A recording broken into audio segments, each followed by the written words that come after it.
Welcome, welcome, welcome. Great to see so many experienced somanauts.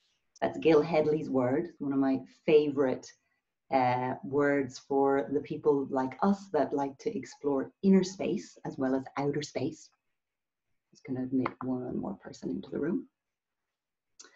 So those of you that know me know that I have two great movement loves.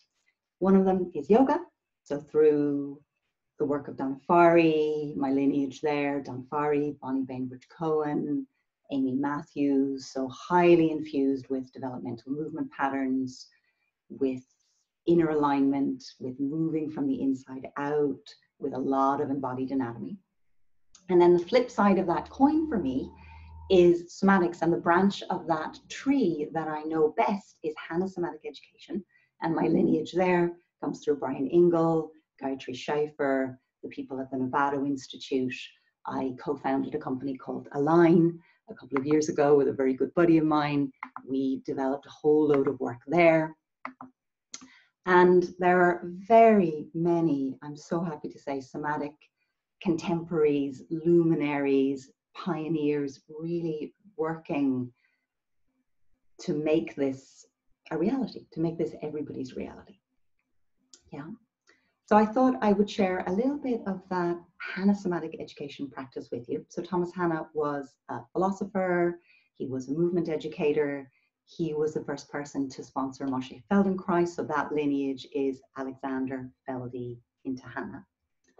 And one of the great things that Tom gave us was this idea that if you can sense and feel something, you can change it. So there's a huge amount of power and of agency when we have the ability to be able to sense and feel ourselves and change pain, contraction, tightness, but not just that. It's so much more when we can experience freedom in the body. So I'm going to be asking you tonight to put your brains in your bodies. Your brains are your bodies. But for want of metaphor, I'm going to be asking you to place your brain and your awareness in particular parts of your body.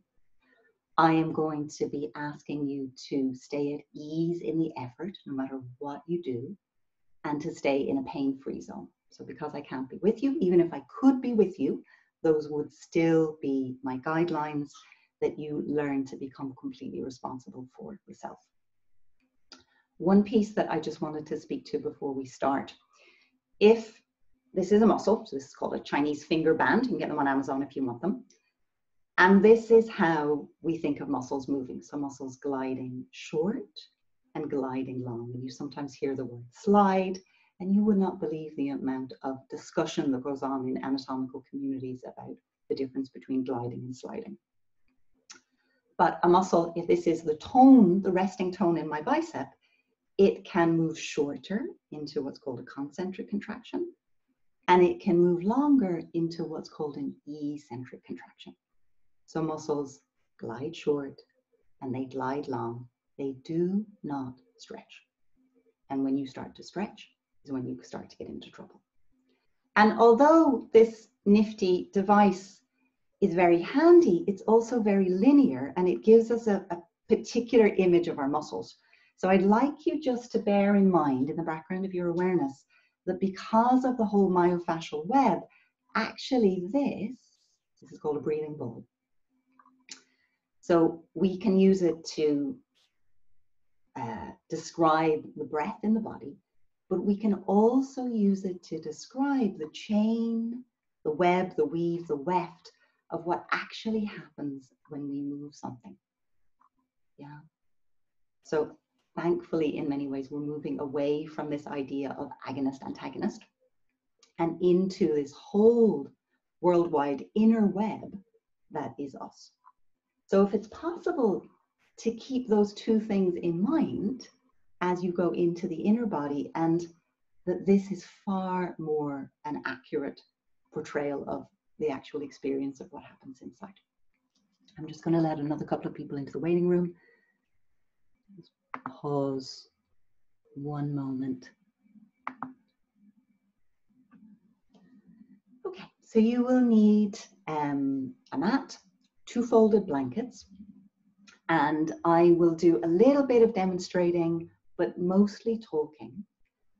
So your start position is going to be simply lying down. So if you want to bring yourself into some kind of comfortable start position,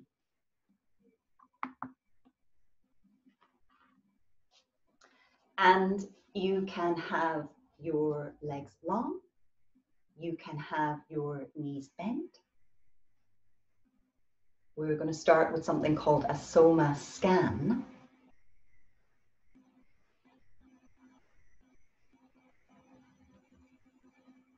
My camera will catch up, hopefully, and decide that I am an object worth focusing on in a minute.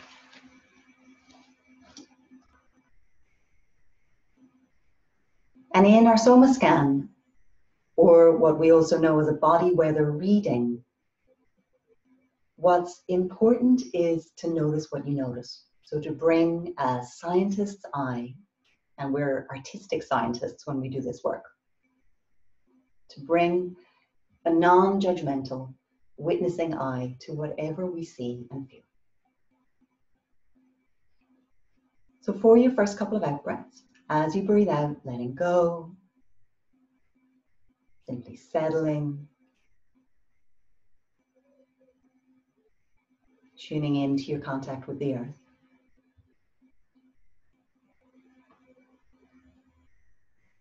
And I use this, as those of you that have studied with me know, I use this as a before and after. So we determine before, what have we got? And then we store that in our back of our memory so we can come back later and see if there's been change.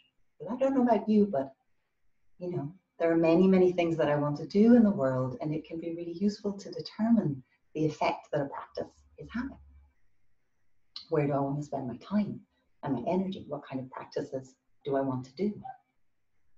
So I use this as a way of diagnostically gauging what is it I need to do in my practice in that day. You might notice the back of the heels and the calves.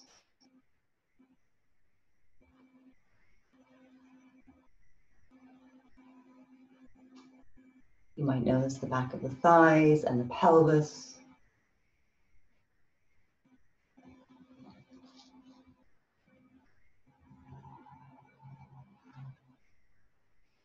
You might notice the back of the legs in their entirety.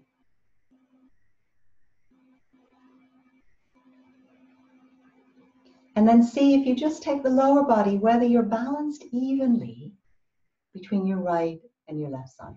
So maybe you're like a boat that's slightly listing over to one side. Is it possible that there's an asymmetry in how you're settling yourself or lying yourself on the floor? And it's very possible, is the answer. The question is, can you notice? And that might be a sense of one leg being slightly more turned out, one pelvic half feeling slightly heavier. And then if you move yourself up to the ribs and the back of the rib baskets, also noticing, is the weight even or not? Going to the imprint of your 2 shoulder blades, getting a sense, is that even? Going to a sense of the 2 arms and the weight of the head.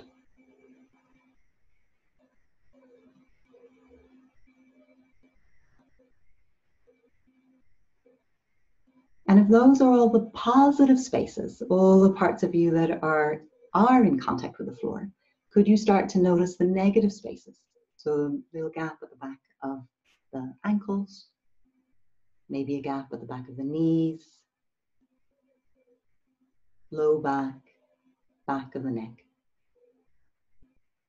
And what can get really nice is to notice the gaps of the low back and the back of the neck. And you can even slide your hand into the space if there's a gap between your low back and the floor.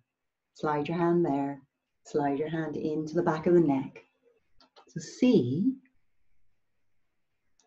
what's the feeling tone of those places.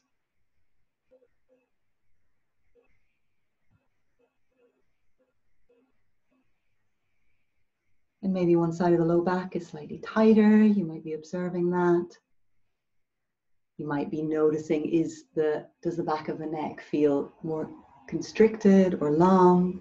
And one way to gauge that is to notice, is the chin moving up towards the ceiling or moving down towards the chest? You can do it with the eyes as well, but if your eyes are closed, it's easier to do with the chin.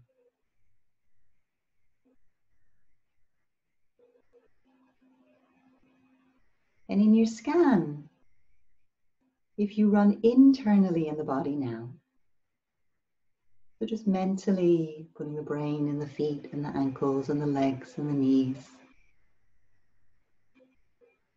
just in a light way, tracing your way up through the belly and the torso, chest and the shoulders, the arms and the head.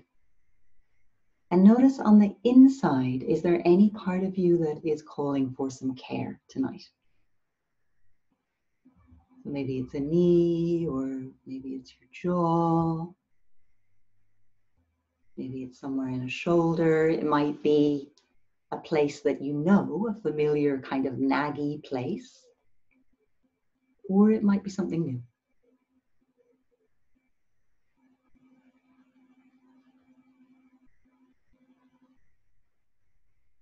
And then take all that information, put it in the back of your brain, and for a moment, just move in any way that you wish. You can reach, you can roll, you can yawn, you can stretch, even though I said at the beginning you couldn't stretch, but in this way, this is called appendiculation. So be a big old bear.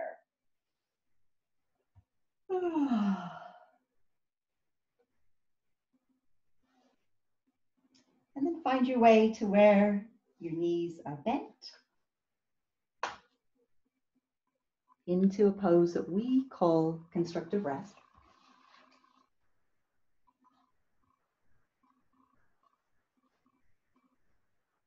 Very simple. And find a sweet spot for your feet. So not too close, not too far from your bum. Somewhere where the feet can feel nice and planted.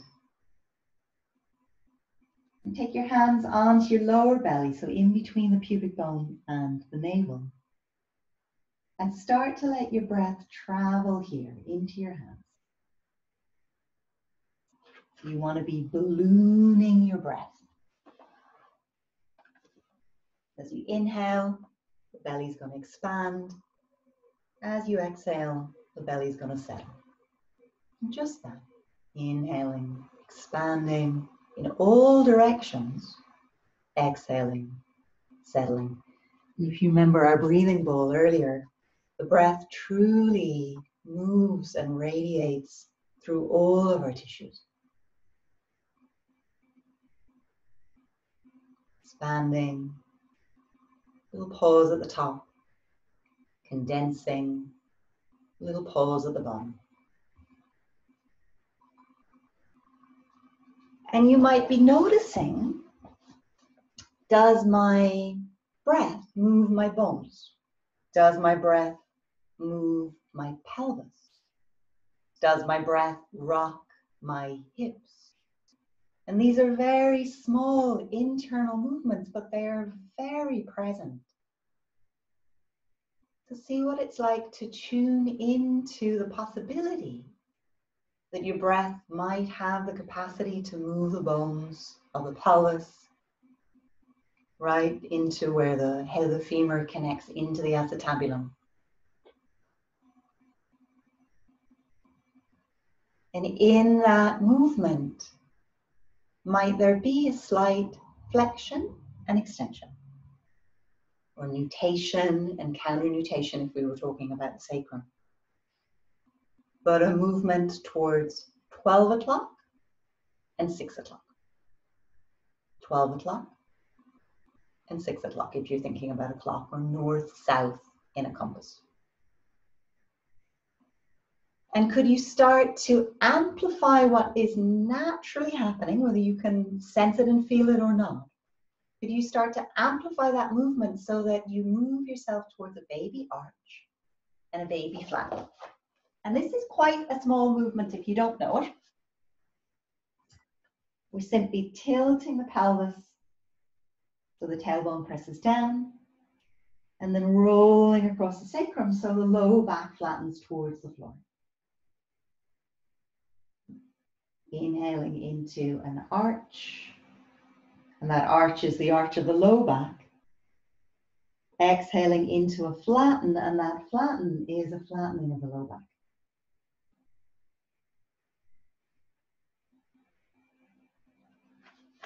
Keep going. Your own time, keep it easy.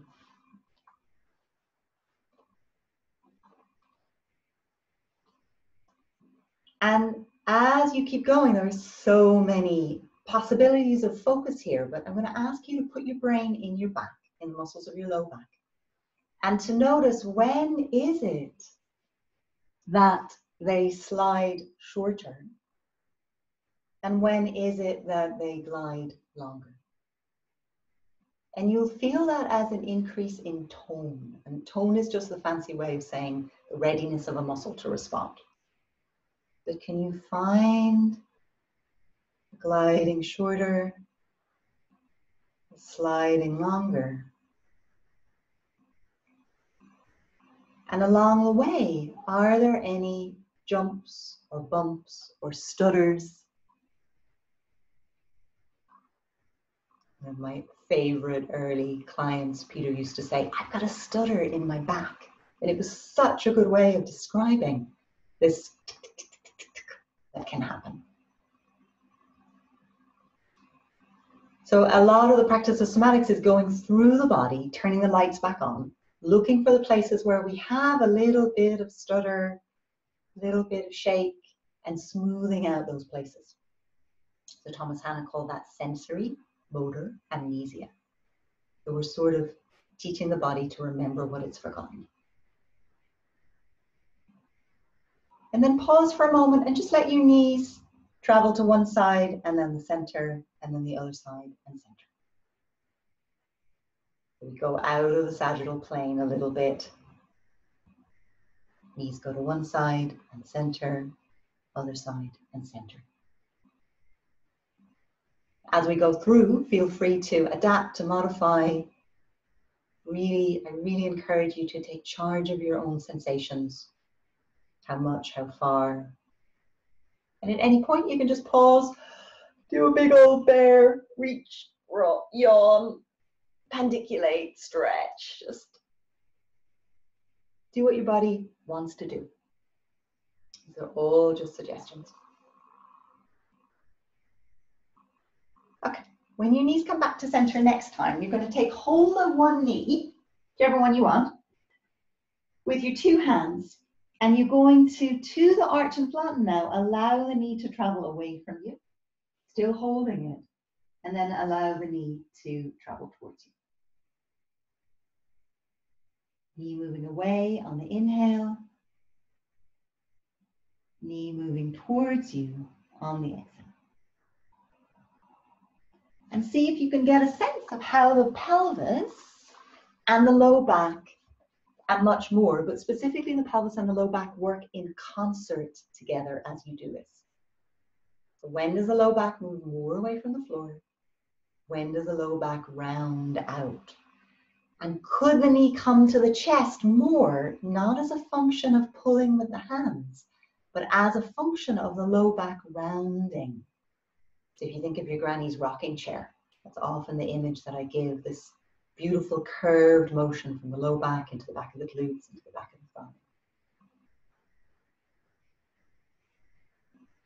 And then at some point, add a little bit of resistance with your two hands. So let the knee move away from you. You're going to push the knee into the hands, resist with the hands for a couple of seconds, and then release the resist and let the knee fold back to the chest. And you do this to make your brain clearer, more aware of the contraction in the low back, the concentric sliding short.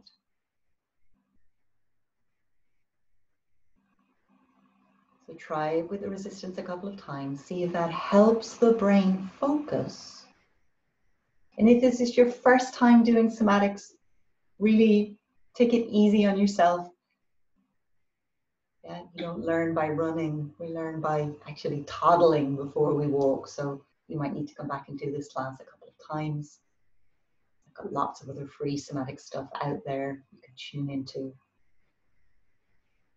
Good. And then let that first leg go, and you might want to lengthen it on the floor for a moment, give it a little bit of a jiggle, let the hip ease.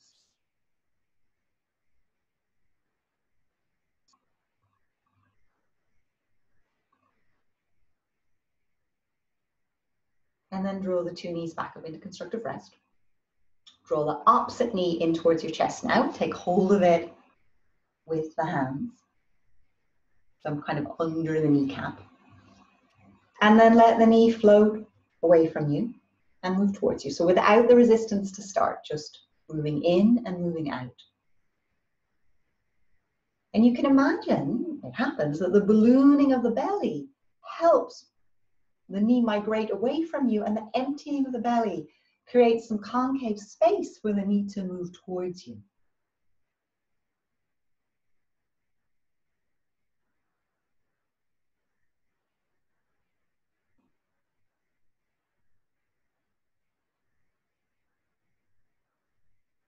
Beautiful.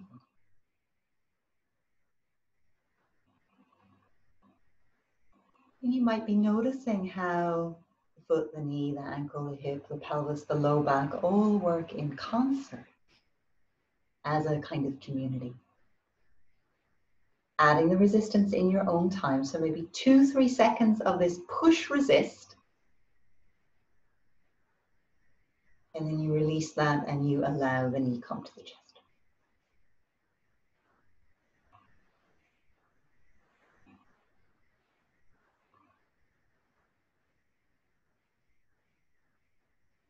And this is a different side. It is highly likely you will have a different set of sensations, maybe a little easier, it might be a little harder. You're just noticing all of that.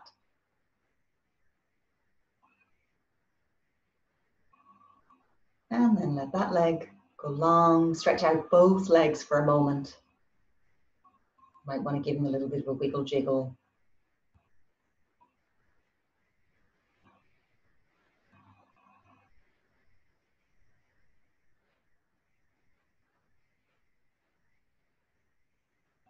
Good. And when you're ready, bend up the knees again. Go back to a little bit of arch and flatten. So that simple movement. Inhaling to arch and exhaling to flatten. And notice if it's changed by virtue of what we've just done.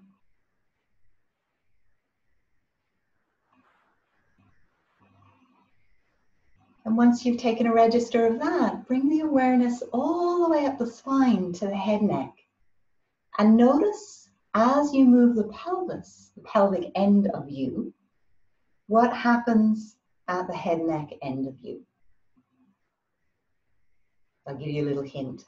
When does the chin move more towards the ceiling, if it moves? And when does the chin move more towards the chest?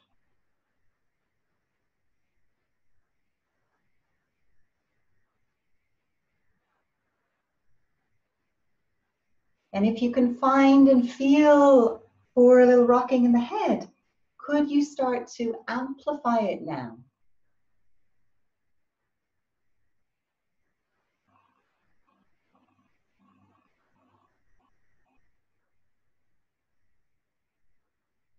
And notice as you amplify, are your pelvis and your neck or your low back curve and your cervical curve doing the same thing? Or are they doing the opposite? And if that's too complicated for your brain right now, then just park it to the side. Just do arch flatten. Notice what happens at your head neck. Does it move? Is it still?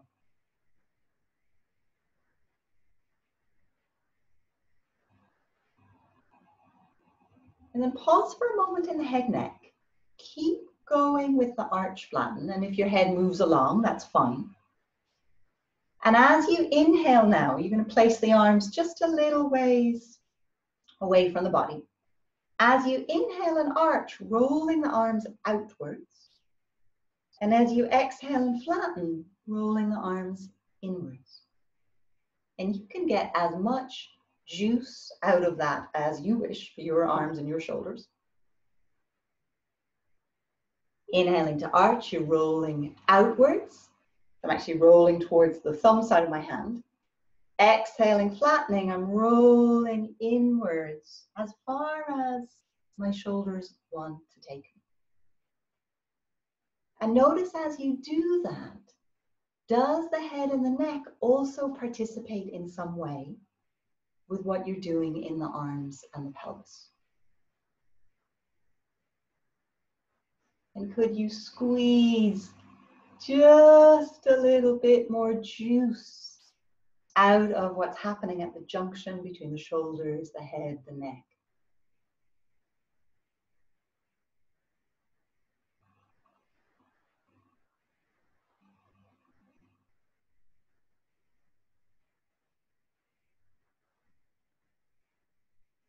Okay, finish the pass that you're on. Lengthen your legs. Do nothing for a moment. So we call this the moment of melt. Kind of a surrender.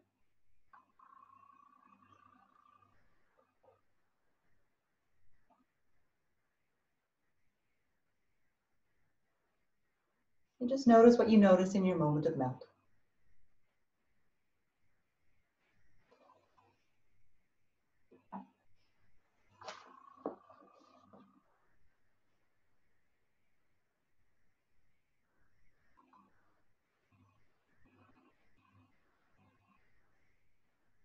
And then in your own time, really lazily, as if you were rolling over in bed, roll yourself onto your belly and make a pillow with your hands. You can have straight legs, pillow with the hands, head on your pillow.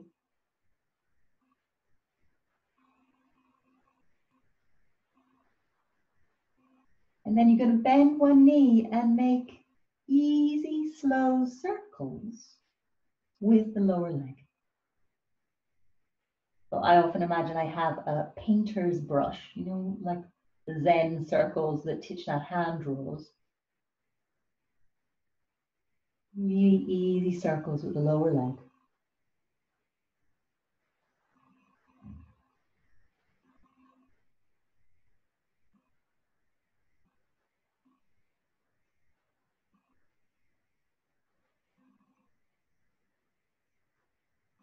And then go to the other side, nice and easy. As big or as small a circle as you wish.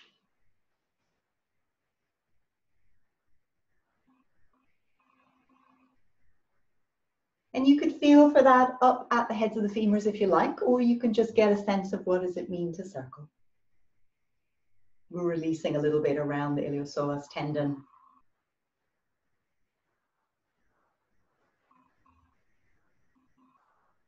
And then let that leg settle. Snuggling the forehead into the pillow of the hands. And very gently start to press your pubic bone or your bladder, hopefully it's not full, towards the floor. And then let it go. And do that a few times. Press the bladder, the pubic bones towards the floor. Let it go. And that will have the effect of slightly reversing the curve in your low back, probably.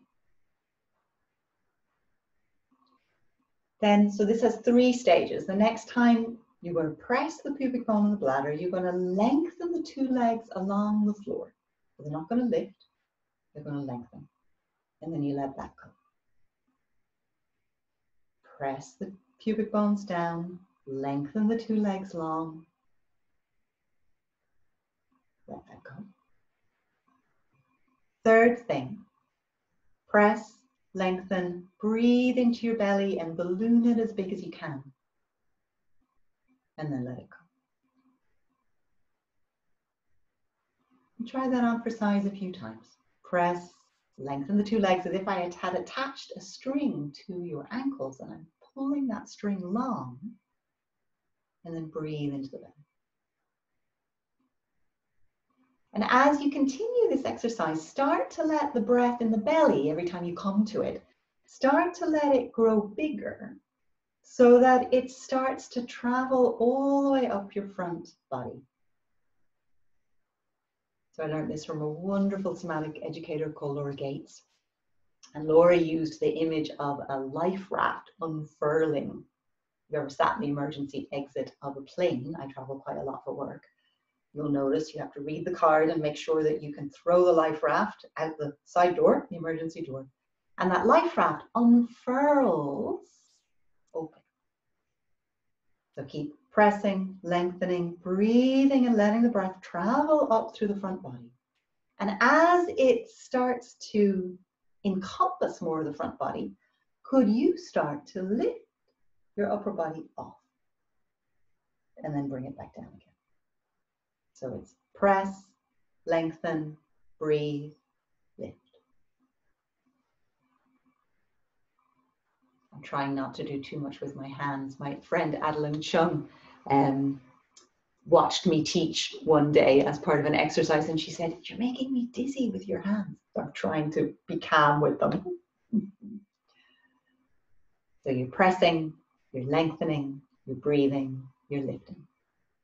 And at some point, it may be that your legs also want to lift. So you're moving a little bit more towards a classic kind of Shalabhasana variation, if you know your yoga words, locust. And notice back to our gliding short and long. What glides short in the back body? What glides long? And can you let everything rest at the end? So you might notice all of these long paravertebral chains that run up either side of the spine. What is it like to have them glide short, glide long, and then do nothing? So this moment of melt that helps reset the resting tone of the muscle. So that moment of melt at the end, particularly in this one, is important, because what we tend to do is we tend to be mentally prepping the next one before we've actually released out of the previous one. And it keeps your muscles in a slightly more contracted state than they need to be. Okay. Pause when you come down the next time. Turn your head to the right. Bring your right elbow out to the side. So my fingers are sort of in line with my nose. So I could almost scratch my tip of my nose if I wanted. Wiggle, jiggle the pelvis one more time. And then slowly, slowly lifting the elbow.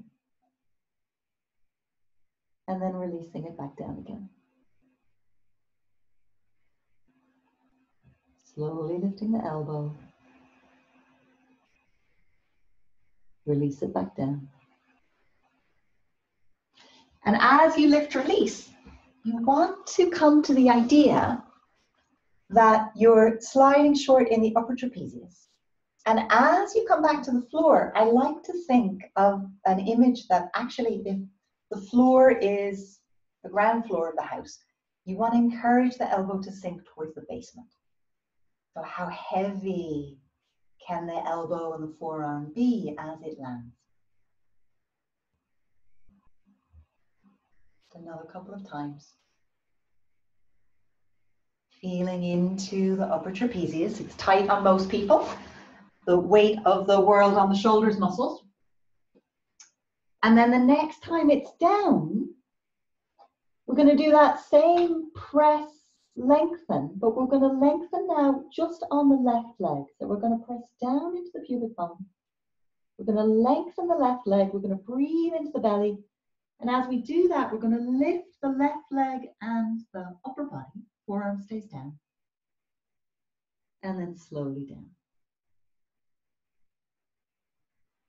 Press, lengthen, breathe. So much space in the front that the back just wants to lift, and sliding this shoulder blade down the back. Slowly down.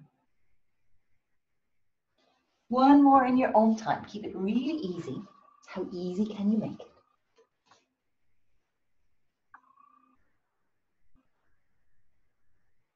Again, notice what glides short. Notice what glides long. Let it pause in between.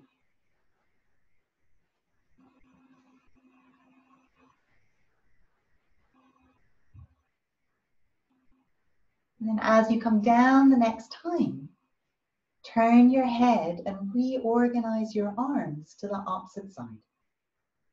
So your right arm is going to be down by your side. Your left arm is going to be up. And you're going to play with lifting the elbow away from the floor, slowly coming down. And as you lift this time, it's very tempting to lift quite high in this, to go for a lot of sensation. As you lift, could you notice how little can I lift and feel an activation in my upper trapezius? And then settling. So play with that.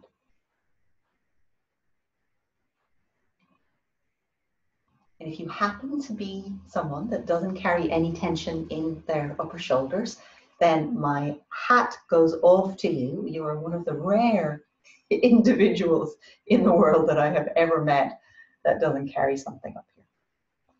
I think it's just part of human nature. Okay.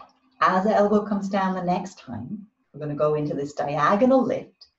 So you're pressing down in the two pubic bones. You're lengthening just the left leg, lengthening just the right leg, lifting just the right leg and the upper body, and then slowly settling down.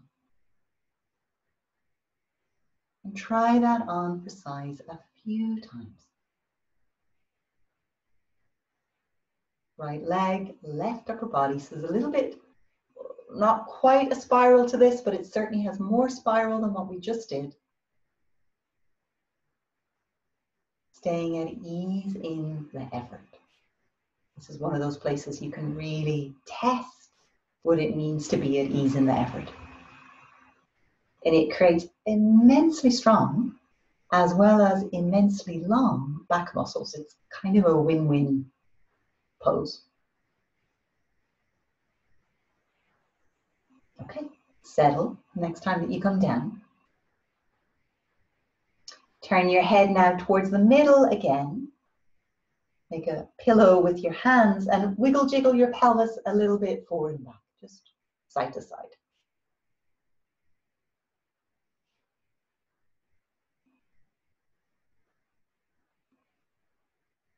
And then take your, what we call a rest digest, right here.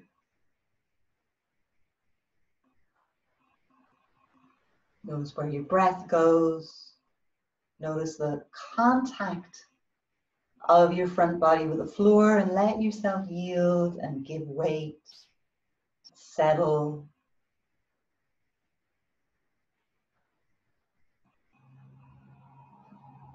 You can let your breath come out like a soft sigh if that helps.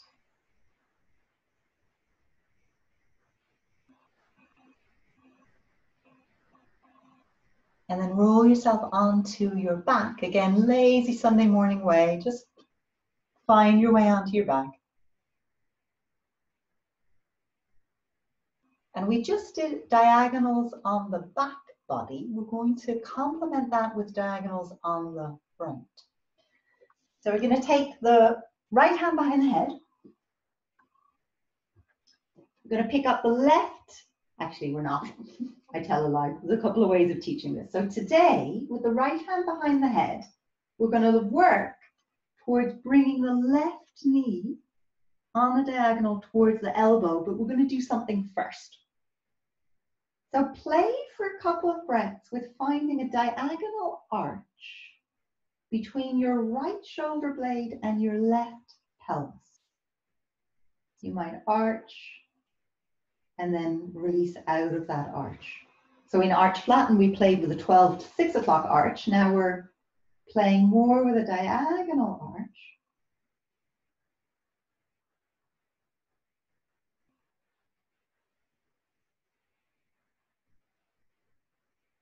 And then see if you can find a diagonal curl. So the head is turning Whether the elbow touches the knee or not is completely irrelevant. Release out. Inhale to diagonal arch if you can find that. If not, you can imagine it.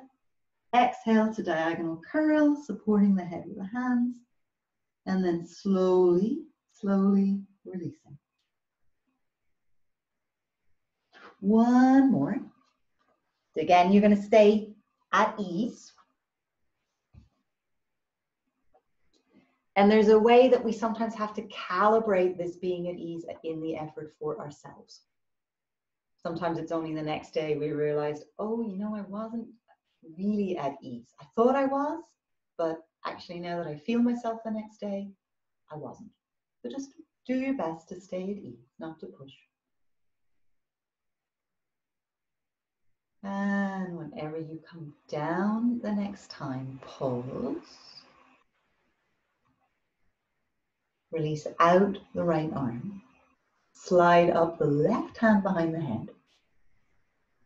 And see if you can make a diagonal between your left shoulder blade and your right pelvic hand. So if I traced this across my body, it would be a diagonal arch. And then release out of that. And just try that. See if you can get that going in your mind's eye a few times. Diagonal arch. Depends how good your proprioception is. Where are you in space? Diagonal arch. And let that diagonal arch become a diagonal curl. And then slowly releasing on the diagonal out of that. And try that on for size. Diagonal arch to diagonal curl.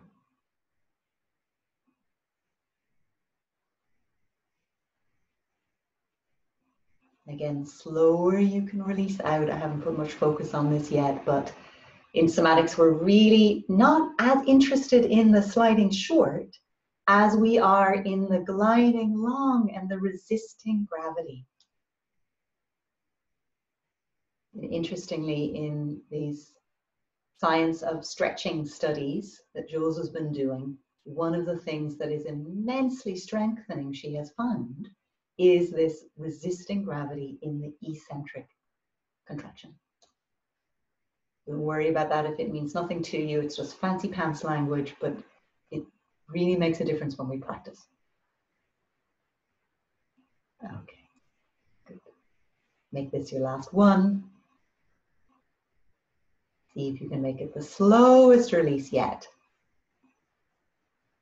And then slide out the legs and the arms and do nothing. Nada.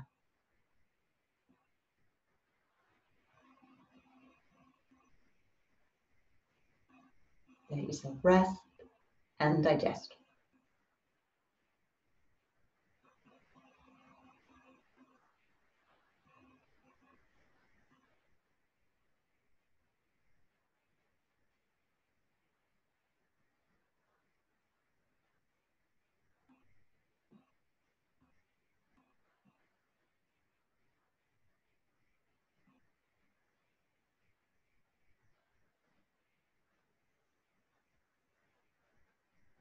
And then find a way from that to roll yourself right, left a few times and come towards sitting. We're going to be back down again in a moment, just so you can reorganize yourselves.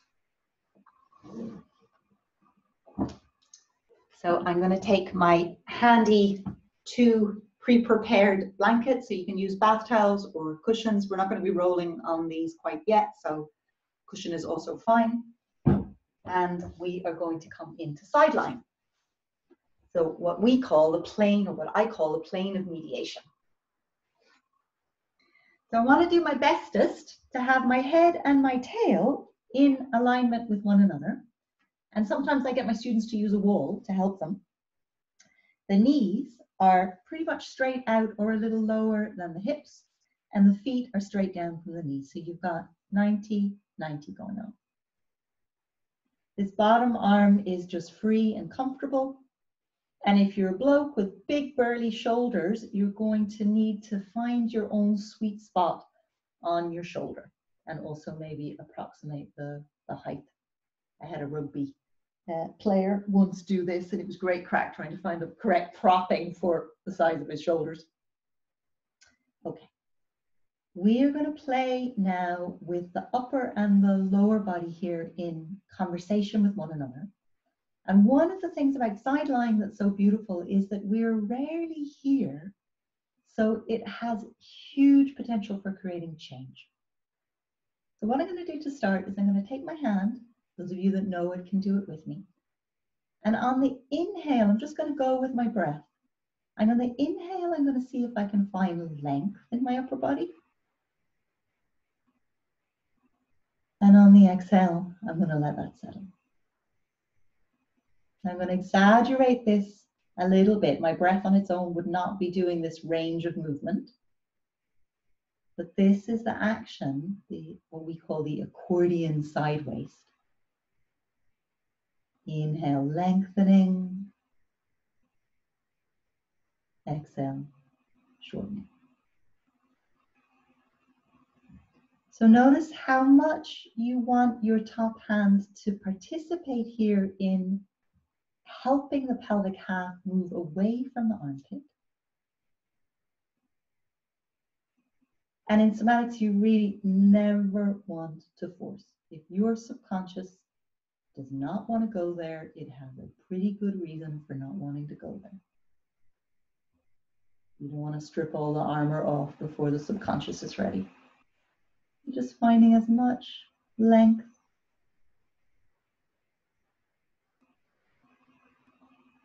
And then we can help that by adding the foot. So you can inhale, lengthen. You're going to exhale, keep the knees together and lift the top foot. And then slowly, slowly release. Inhale, lengthen. Exhale. Imagine you have a terror band between your top and your bottom foot, so they're staying aligned over one another. Slowly release. Inhale, lengthen. And you can see that the top and the bottom side waists are in conversation with one another. It's a great thing about sides. You're never only working one side.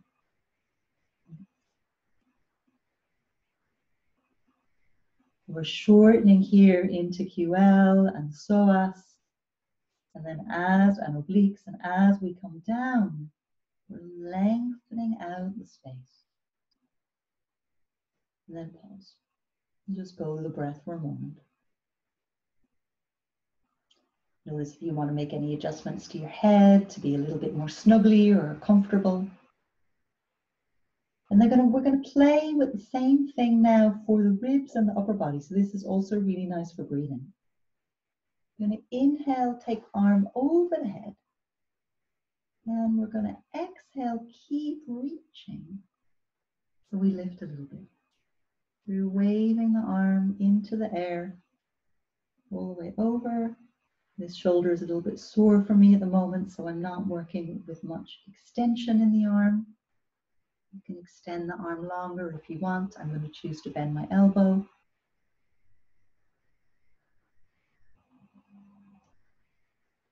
Lifting the head just as far as is comfortable.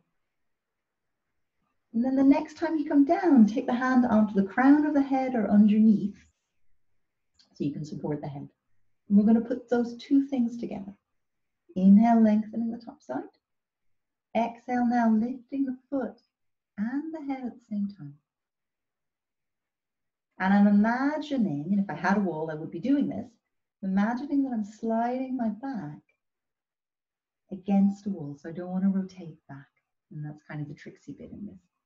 I know you're thinking this is all quite tricksy already.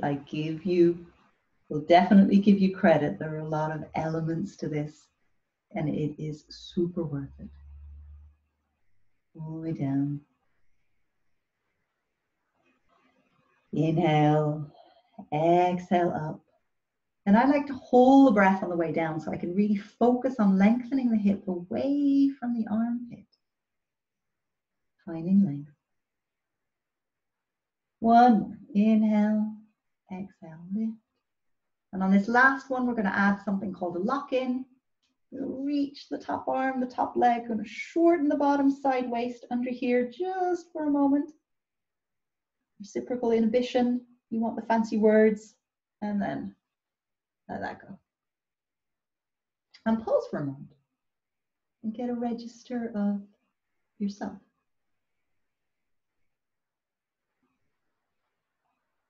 You might notice your breath in the top body. You might notice your weight on the bottom half of the body. Or just notice whatever it is you notice about yourself.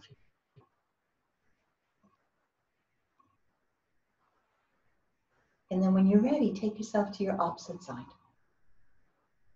So palm over palm, or knee over knee. Bottom arm straight out. Settling your pillow, your support if you need it.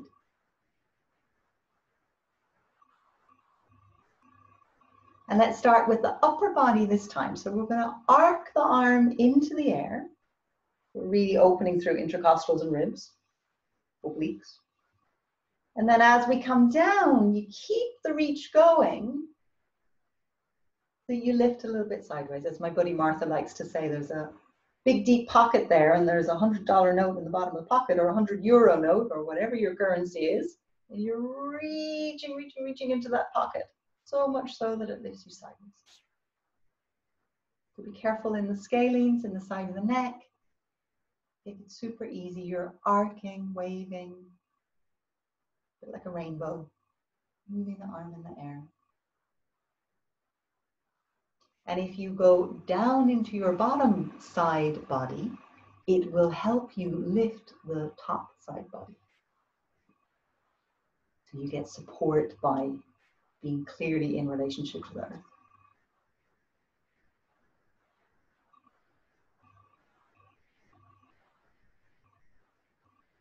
Good. And then finish the one that you're on.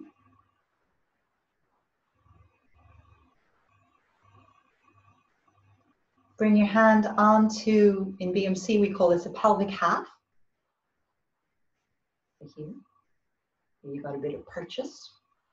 And see if you can find a little bit of length on the inhale. Can you move the hip away from the armpit, the pelvic half away from the armpit, and let that settle on the exhale. Length on the inhale, settling on the exhale.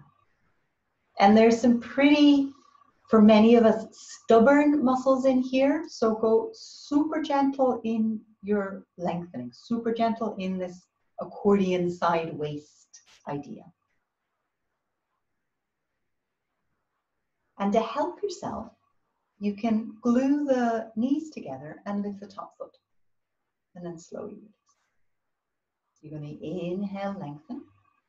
You're going to exhale, glue the knees, lift the top foot. That'll shorten you even more. And then slowly, slowly release.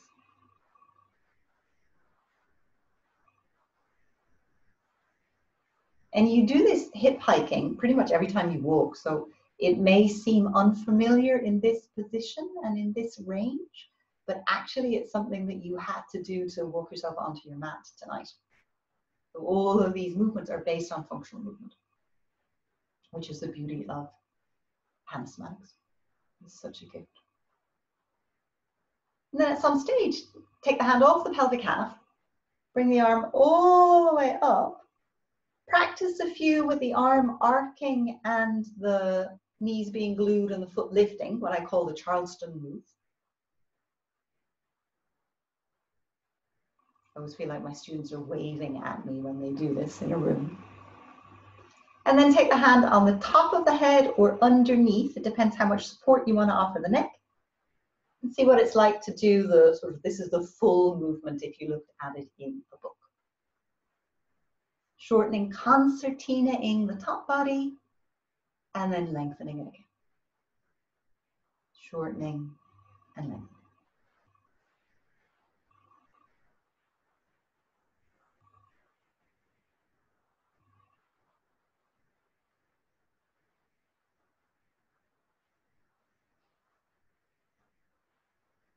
And then finish the one that you're on, and as you come down the next time, lengthen the top arm, lengthen the top leg, shorten your bottom side waist for a moment, and then let that go. Rest again, top arm wherever it wants to be, knee back over the knee.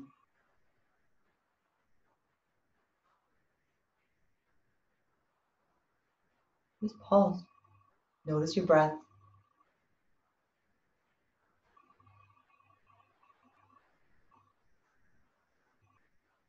And then roll yourself back onto your back again and have the arms this time wide like a T.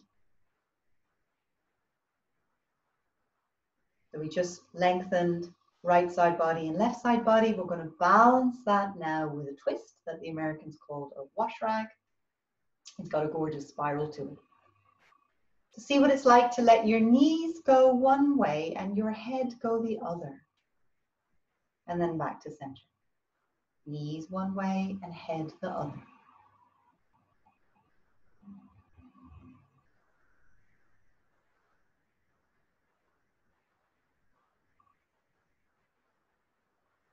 And I got a great tip from a student recently who said, imagine that you have smiles on the soles of your feet and you want to look at your smiles. Thanks, Chris. That's a good one.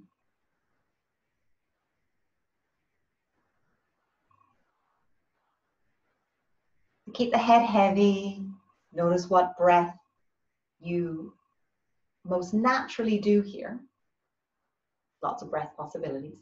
And then see, can you add in a rotation of the arms as if they started at the shoulder blades, because let's face it, they do.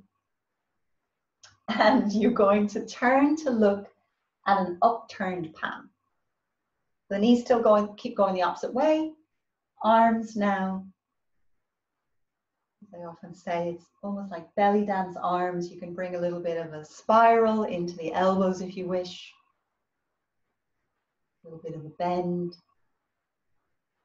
How might the arms start? At the shoulder blades, how does the torso, the ribs get involved?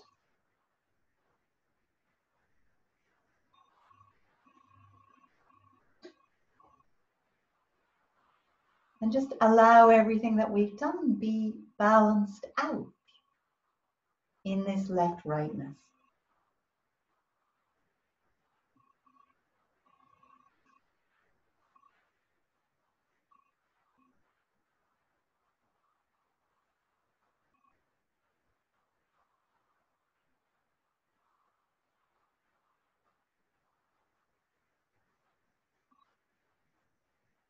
And then come back to your center again.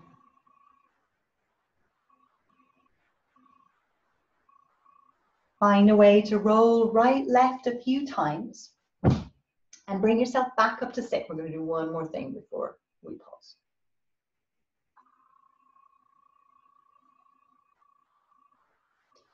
And if you can sit with one leg forward and one leg back, that would be ideal. If not, you can also do this on a chair. And from this position, just turn and look behind you and see how far you can easily look. So if there was a spot on the wall or a painting, what is it you can see without forcing too much? So I'm going to be turning to the right. I'm going to bring my right hand now up onto the fingertips. I'm going to bring my left hand onto actually my upper lung, the upper chest. And I'm going to start sitting back into my back hips and back into my left hip. And then spiraling around to the right. There's almost a little bit of coiling before I uncoil. Coiling, you can close your eyes if you like. Before you uncoil. I'm finding going down into this hip, and then I'm letting the spiral start from that hip and travel all the way through the structure.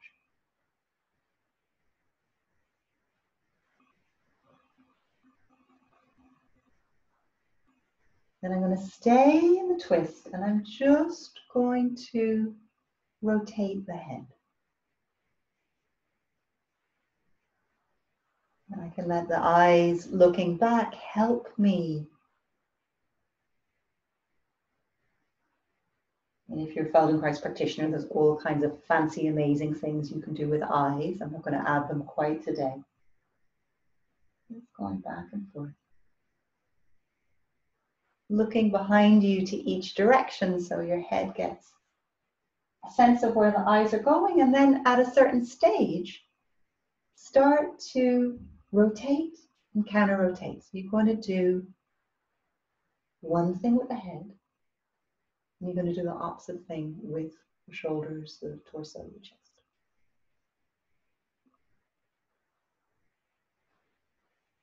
Feeling that on the inside.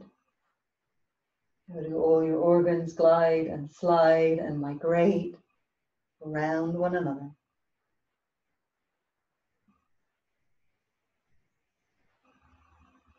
And then without thinking about it too much, let that go and turn to look over your right shoulder again and see if your spot on the wall has changed.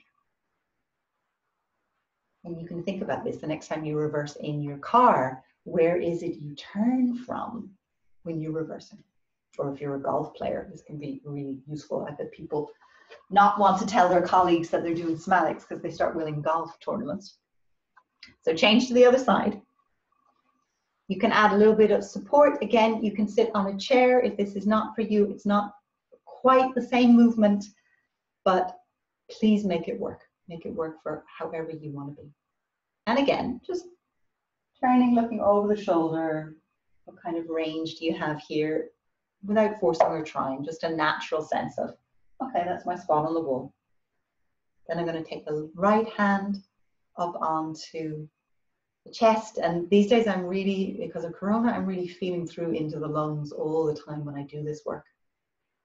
So I'm going to rotate not only my muscles and myofascias, I'm going to rotate my organs.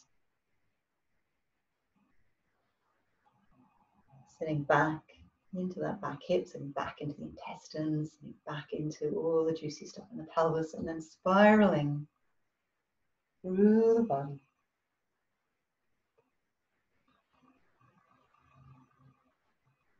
And enjoy it.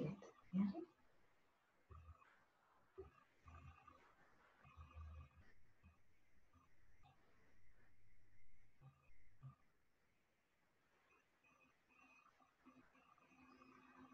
Notice what breath naturally goes with this for you.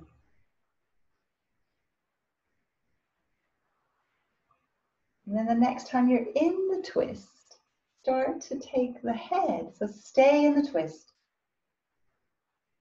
And let the head rotate. And you might consider that the root for the head neck is down around the heart. You can look for the source of this twist. If we follow it all the way down, it's actually the pelvic floor, but the primary, that first root you can think of as the heart. Where does this twist come from? And then rotating, counter-rotating.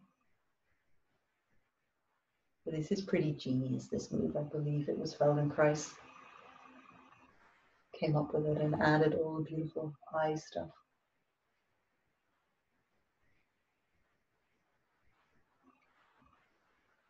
So just noticing, how does your whole body get involved in this rotating, counter-rotating?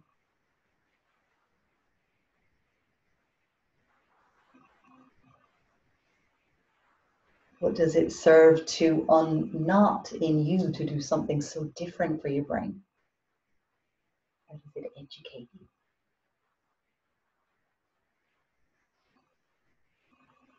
And then letting that go, and again, just spiral into your twist again.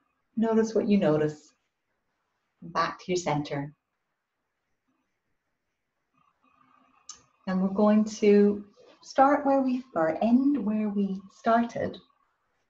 Coming back to your arch and flatten, I will really like to bookend my practices with arch and flatten. And we'll be going from there into resting. So if you want to take what you need to be warm or comfy cozy, take what you need.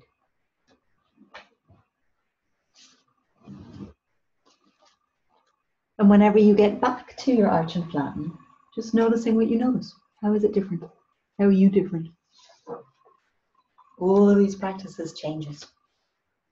I've certainly been radically changed in my time of doing this for a long time, almost 20 years.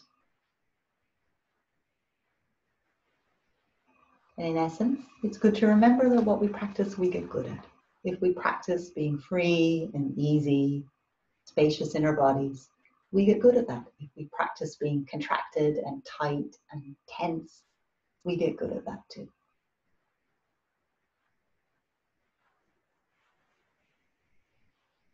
So notice what you notice as you come back. Is it possible to have a little bit more ease here in your practice? A little bit more ease in your back.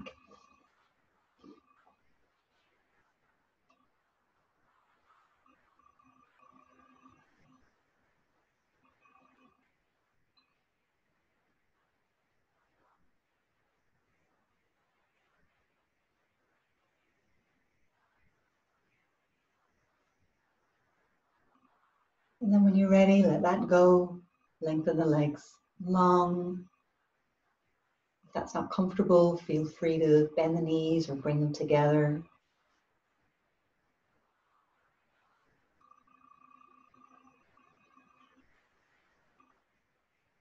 And as you set yourself up for rest, noticing again the contact of the back of the body. So the feeling of the positive spaces, the spaces that are in contact with the floor. The feeling of the negative spaces, the spaces that are off the floor, so the back of the neck, low back in particular. And seeing if the shape of your curves or your contact has changed. Maybe it has, maybe it hasn't. Just notice what you notice, very scientifically, very neutrally.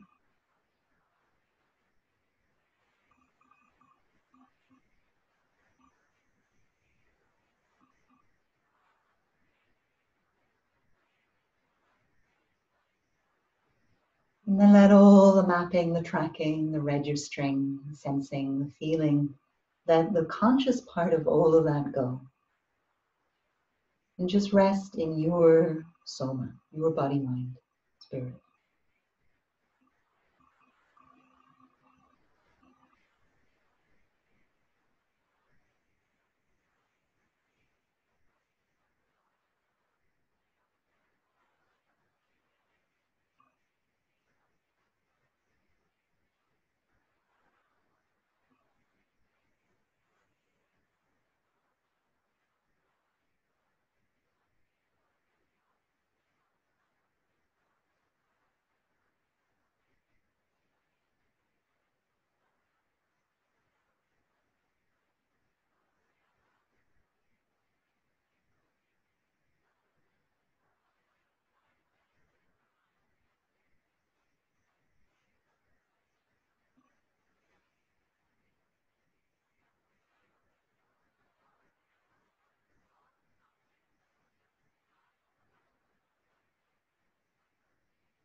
Over the next minute or so, wiggling fingers and toes, maybe moving the face.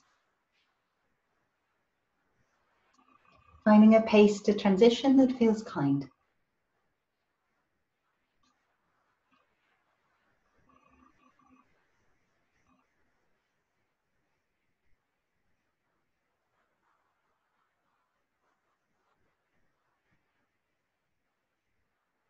And as you come to sit, taking all of yourself with you. All that inner learning.